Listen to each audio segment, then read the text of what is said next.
Guys, நம்ம எல்லாருமே கண்டிப்பா சந்திரமுகி பார்ட் 1 படத்தை பார்த்திருப்போம். அதே மாதிரி சந்திரமுகி பார்ட் 2 ஓட ட்ரைலர் கூட பார்த்திருப்போம். ஆனா உண்மையான சந்திரமுகியோட வரலாறு பத்தி நமக்கு தெரியுமா? அந்த உண்மை கதை பத்தி தான் இப்ப நம்ம இந்த வீடியோல பார்க்க போறோம். ஆக்சுவலி சொல்ல போனா நம்ம சந்திரமுகிக்குன்னு பல கதைகள் சொல்றாங்க. எல்லா கதையுமே உங்க பார்வைக்கு நான் கொண்டு வரணும் இல்லையா? அதனால பல பேர் நம்பக்கூடிய கதையை பார்ட் 1 வீடியோல போட்டிருக்கேன். அந்த வீடியோட லிங்க் கமெண்ட் பாக்ஸ்ல இருக்கு, செக் பண்ணணும்னு நினைக்கிறவங்க பாத்துக்கோங்க. இந்த வீடியோல இன்னும் சில பேரால நம்பப்படக்கூடிய இன்னொரு கதையை நான் உங்க பார்வைக்கு கொண்டு வரேன். தேவையில்லாம பேசி டைம் வேஸ்ட் பண்ணாம கதைக்குள்ள டைரக்டா போலாமா?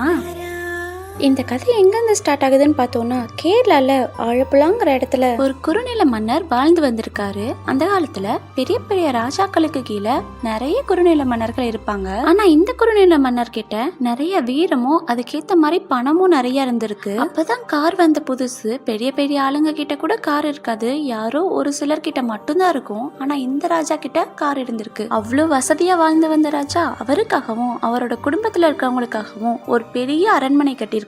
அது இந்த அரண்மனை தான். இந்த அரண்மனை இன்னும் கேரளால ஆலப்புழால அப்படியே தான் இருக்கு. அரண்மனைக்கு வெளியே 2 பகுதியா பிரிச்சிருக்காங்க. ஒண்ணுல பெண் வேலையாட்கள் தங்கறதுக்காகவும் இன்னொன்னுல ஆண் வேலையாட்கள் தங்கறதுக்காகவும். ரெண்டுக்கும் இடையில இருக்க பெரிய அரண்மனையில தான் ராஜா தன்னோட கூட்டு குடும்பத்தோட சந்தோஷமா வாழ்ந்து வந்திருக்காரு. அந்த காலத்துல எல்லாம் கேரளா சைட்ல ஒரு சமூகத்தை சேர்ந்தவங்க ஒரு பழக்கத்தை பின்பற்றி இருக்காங்க. அது என்ன பழக்கம்னா, தான் சம்பாதிச்ச சொத்து, புகழ், பணம், நகை எல்லாமே தன்னோட வம்சாவளியான பையனுக்கோ பொண்ணுக்கோ போய் சேராது. அதுக்கு மாறா மருமகனுக்கும் மருமகளுக்கும் தான் போய் சேரும். அதை எப்படின்னா, தன்னோட தங்கச்சியோ அக்காவோ இருப்பாங்கல்ல, அவங்களோட குழந்தைக்கு அந்த மாதிரி வர மருமக பிள்ளைக்கு தான் போய் சேருமா. நம்ம ராஜாவும் அந்த மாதிரி சமூகத்தை சேர்ந்தவர் தான். ஆனா அவருக்கோ தன்னோட மருமகங்களுக்கு இதெல்லாம் தரதுல விருப்பமே இல்ல. தான் சம்பாதிச்ச சொத்து, பத்து, காசு, பணம், பெயர், புகழ் எல்லாமே தன்னோட வம்சாவளியான வாரிசுகளுக்கு தான் போய் சேரணும். தன்னோட மருமக்கமார்கள் வேணா அனுபவிச்சுக்கலாம், ஆனா உரிமை தன்னோட வாரிசுகளை மட்டுமே சேரணும்னு யோசிச்ச ராஜா அதுக்கான ஏற்பாடெல்லாம் செய்ய ஆரம்பிச்சிட்டாரு.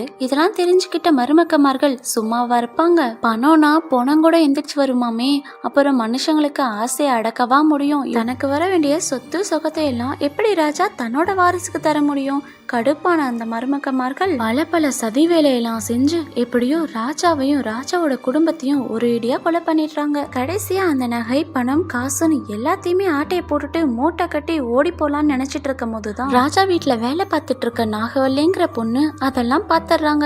எங்கடா இவளுக்கு உண்மை தெரிஞ்சு போச்சுன்னா நம்மள மாட்டி கொடுத்துருவாளேன்னு யோசிச்ச மருமக்கமார்கள் இவளுக்கும் ஒரு பாயாசத்தை போட்டுற வேண்டியதான்னு யோசிச்சு அந்த பொண்ணையும் ரொம்ப கொடூரமா கொலை பண்ணிடுறாங்க. இவ்வளவு நடந்ததுக்கு அப்புறமும் உண்மை வெளியே வராமலா இருக்கும். அந்த பிரிட்டிஷ் காலத்துல இவங்க எல்லாருமே நல்லா மாட்டிக்கிட்டாங்க. கடைசியில எல்லாத்தையுமே தூக்குல போட்டுட்டாங்க. ராஜா வச்சு பரவாயில்ல, தன்னோட சொத்தெல்லாம் சேர்த்து வாரிசுக்கு கொடுக்க நினைச்சனால செத்து போனாரு. ஆனா நம்ம நாகவல்லி எந்த தப்புமே செய்யல. எதர்ச்சியா போகும்போது அந்த கொலையை பார்த்துட்டாங்க. அதுக்காக அவங்களையும் கொலை பண்ணிட்டாங்க. அதனால ஒரு பாவமும் அறியாத நாகவல்லியோட ஆவி அந்த அரண்மனையே சுத்தி சுத்தி வருதுன்னு பல பேர் சொல்றாங்க. இந்த உண்மை சம்பவத்தை தழுவிதான் சந்திரமுகி படமும் எடுக்கப்பட்டதா சொல்றாங்க. முதல்ல சந்திரமுகி படம் கேரளால மலையாளத்துல தான் வந்துச்சு. அந்த படத்தோட வெற்றியை தொடர்ந்துதான் இந்த படம் பல மொழிகள்ல பல வடிவத்துல வடிவமைச்சாங்க. நம்ம தமிழ் மொழியில இப்ப சந்திரமுகி பார்ட் 2 கூட எடுத்துட்டாங்க.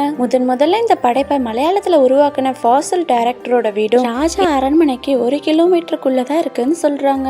அதனாலதான் என்னவோ நம்ம டைரக்டருக்கு அந்த அரண்மனை மேல ஒரு ஈர்ப்பு. அதை வச்சு ஒரு படமே எடுத்துட்டாரு. படத்துக்கு கொஞ்சம் சுவாரஸ்யம் ஏத்தணுங்கிறதுக்காக நாகவல்லியும் ராஜாவையும் சம்பந்தப்படுத்தி நாகவல்லிக்கு ஒரு காதலன் இருக்கிறதாவும் சொல்லி ஒரு பெரிய கதையை உருவாக்கி இருக்காருன்னு சொல்றாங்க.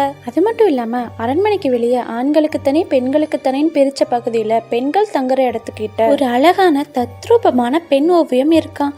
அதை பார்த்துதான் என்னவோ டைரக்டருக்கு அந்த ஓவியம் கான்செப்டே வந்திருக்கு. இந்த மாதிரி நாகவல்லிங்கிற சந்திரமுகிக்கு பல கதைகள் சொல்லப்பட்டு கொண்டுதான் இருக்கு. அதுல எது உண்மை எது பொய்ன்னு யாராலையுமே இது வரைக்கும் கண்டுபிடிக்க முடியல. எதுவா இருந்தாலும் தப்பு செஞ்சிருந்தா அவங்க கண்டிப்பா தண்டனையை அனுபவிச்சுட்டு தான் இருப்பாங்க. நான் போட்டிருக்க பார்ட் 1 பார்ட் 2 சந்திரமுகியோட வரலாறு கதையில உங்களுக்கு எந்த கதை உண்மைன்னு படுதுங்கிற உங்களோட ஒப்பீனியனை நம்ம கமெண்ட் பாக்ஸ்ல சொல்லுங்க ஃப்ரெண்ட்ஸ்.